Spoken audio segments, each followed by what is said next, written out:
বড় পরিমাণে মশলা গ্রাইন্ডিং এর জন্য আমরা নিয়ে এসেছি আপনাদের জন্য 1200 ওয়াটের ফুড গ্রাইন্ডার। দেখতে পাচ্ছেন আমার সামনে রয়েছে। এটাতে আপনারা শক্ত মশলা, এলাচ, দারচিনি, লবঙ্গ থেকে নরম মশলা, সরিষা, মরিচ সব ধরনের মশলাই কিন্তু নিমেষে গ্রাইন্ডার করে ফেলতে পারছেন। এবং এখানে কিন্তু আমরা দেখতে পাচ্ছি মরিচা প্রতিরোধী একটা ব্লেড রয়েছে। এখানে কিন্তু 8টা ব্লেড কিন্তু আমরা পেয়ে যাব, যা দীর্ঘদিন ধরে আপনারা ব্যবহার করতে পারবেন। এছাড়াও একটা ডিটাচেবল ব্লেড ও বাটি রয়েছে, যা পানিতে ধুলে সহজেই পরিষ্কার হয়ে যাবে। গ্রাইন্ডারে এখানে একটা সুইচ বাটন দেখতে পাচ্ছেন, এটা কিন্তু প্রেস করলে অন হয়ে যাবে।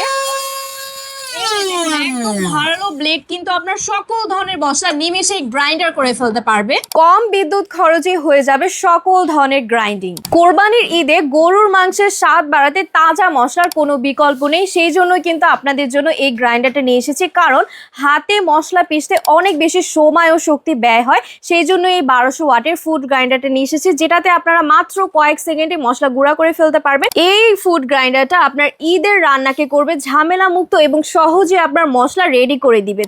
আর এই ফুড গ্রাইন্ডারটা আমরা পেয়ে যাচ্ছি এই বক্সের ভেতরে। তাহলে দেরি না করে আপনারা এখনই জলদি অর্ডার করে ফেলুন। ধন্যবাদ।